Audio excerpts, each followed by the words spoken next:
estructuralmente, o sea, cuántos grados hay desde un enlace a otro.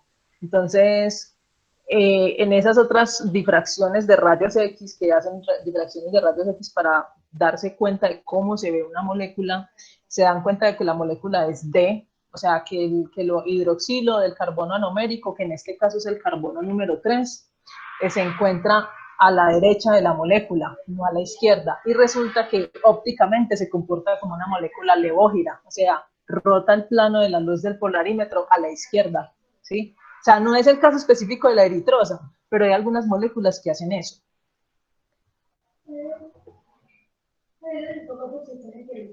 Bueno, ese tema de la parte de la isomería es, o sea, lo importante de ello es que ustedes entiendan que estas moléculas son muy versátiles. O sea, ellas pueden, la misma cantidad de átomos puede adoptar diferentes formas y la célula, digamos, un ejemplo, haciendo pues una salvedad, puede que la célula no absorba este monosacárido en forma de eritrosa, sino que lo absorba en forma de L-eritrosa, ¿sí? O en forma de otro tipo de isómero. Entonces, durante las rutas metabólicas, nosotros vamos a ver cómo cómo a través del metabolismo, estas moléculas van cambiando.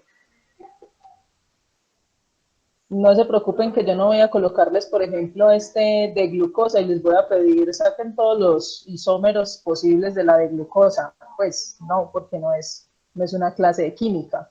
Yo Tranquilo.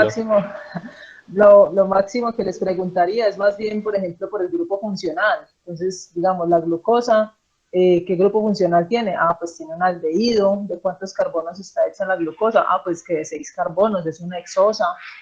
¿Cuál es la función de la glucosa? ¿Para qué sirve? Ese tipo de preguntas son las que yo les haría con respecto a lo que es un monosacárido.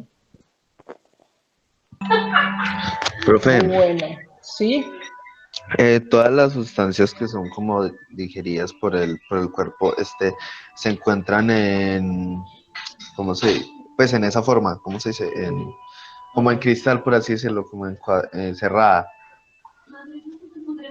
Como en ciclos. Sí, Esta forma que estamos observando acá es cíclica. exacto. Usualmente sí, a eso iba. Todos los, todos los monosacáridos, voy a devolverme otra vez. Estos aquí como los vemos en pantalla en este momento, son de cadena abierta. Y resulta que cuando ellos se disuelven en agua, entonces ellos se ciclan y forman esta estructura de anillo.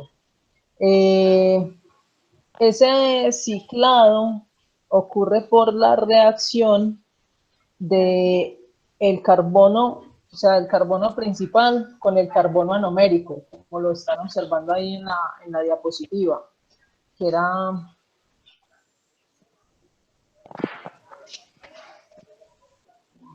entonces, momento que estoy aquí organizando ya. Que vemos acá en la parte superior, ese es el carbono número 1. Que vemos acá, que es el penúltimo, ese es el que se llama el carbono anomérico.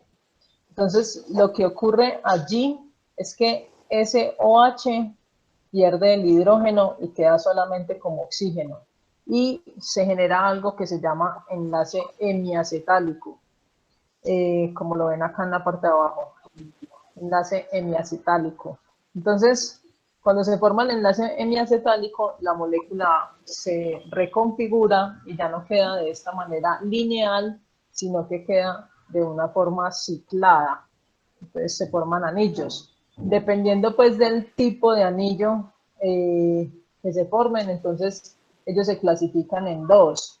Los que son los piranos, que son anillos de 6 aristas, son hexágonos, y están los furanos, que son pentágonos. ¿Listo? Entonces, piranosas, cuando tienen esta forma, y piranosas, cuando tienen como, perdón, furanosas, cuando tienen forma como de casita. Profe, Dígame. y todos los monosacáridos pues, se unen inicialmente por el OH, ¿no? Sí, correcto. Entonces Esa, el OH se encuentra como en el plano, se encuentra como recto o se encuentra afuera o arriba o abajo. eso depende. Pues depende de las moléculas.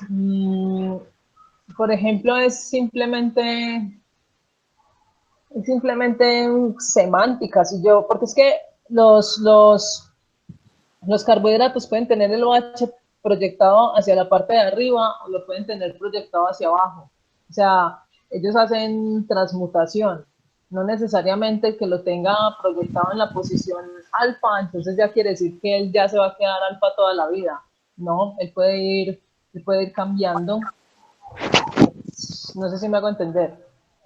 O sea, este OH puede pasar de la posición alfa o beta de forma aleatoria, ¿sí? Pero dependiendo del medio, siempre en el mismo medio. No, él puede estar disuelto en el agua y el OH puede estar proyectado hacia arriba o hacia abajo. O sea, él lo hace, así como hablábamos de los puentes de hidrógeno, que los puentes de hidrógeno se rompen y se vuelven a hacer. No es que sigan algún patrón, como un cambio de pH o algo, ¿no? Pero por eso mismo, o sea, esa misma molécula en un vaso de agua en un día puede pasársela de alfa a beta las Sí, veces que quiera, las veces que quiera, sin necesidad de reactivos o algo así. sin necesidad de reactivos ni nada. Ya, por Pero en una, ejemplo, como en ya por una ejemplo línea los, así dígame, larga, en una línea así larga puede haber una línea alfa, beta, o toda tiene que ser de una y otra. Y cuando en cambia cadenas toda tiene que ser abiertas, igual.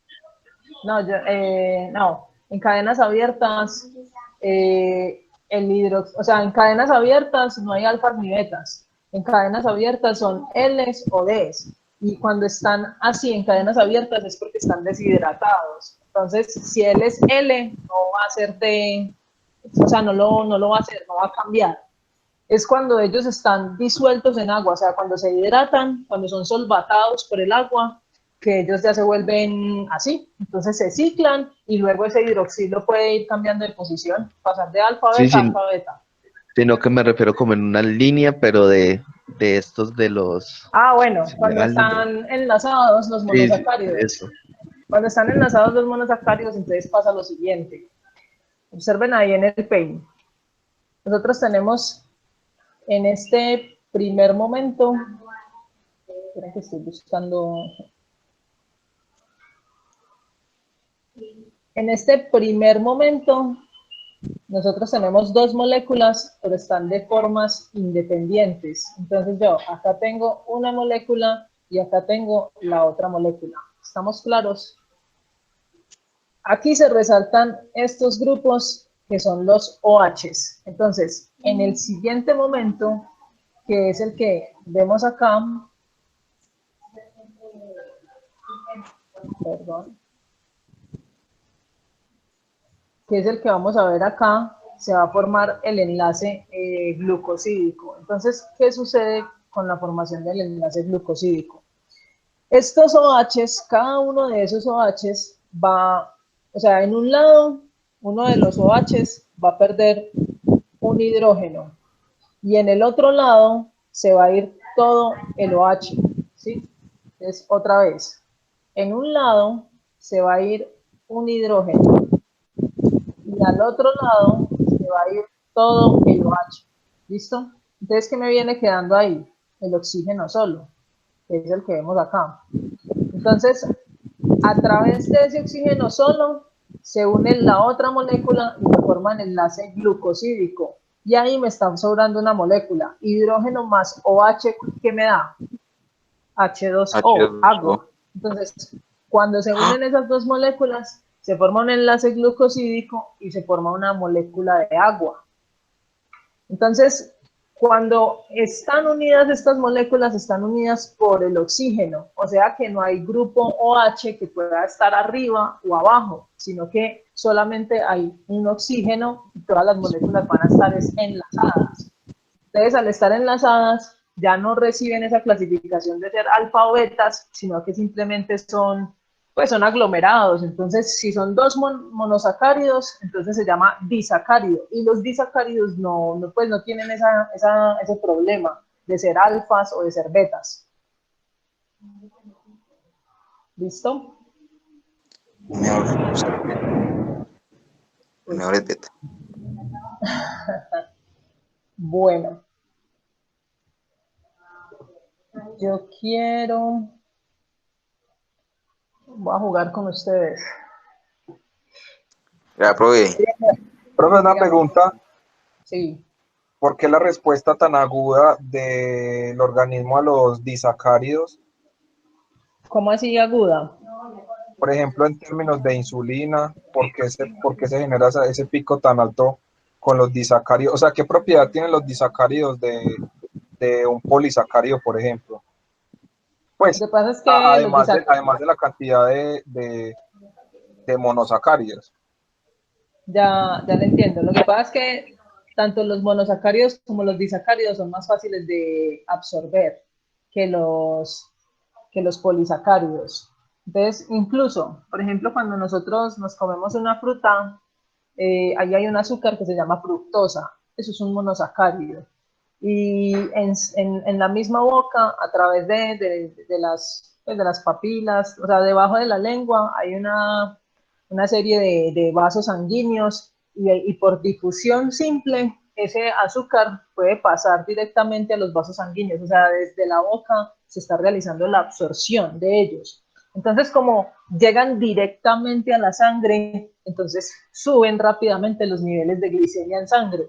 Entonces, como suben tan rápidamente y tan fácil los niveles de glicemia, ahí mismo se tiene que producir la respuesta, que es liberar insulina para ayudar a que esas moléculas sean metabolizadas. Ah, o sea, por eso es que se dan los picos, porque entonces en los otros, por ejemplo, en el almidón, tiene que partirlo muchas veces para poder... O sea, la absorción del almidón solamente es en el intestino. O sea, en la boca no empieza, sino en el intestino. La digestión sí empieza en boca, de todos los carbohidratos, la digestión sí empieza en la boca. Pero ya el proceso de absorción solo es en los intestinos.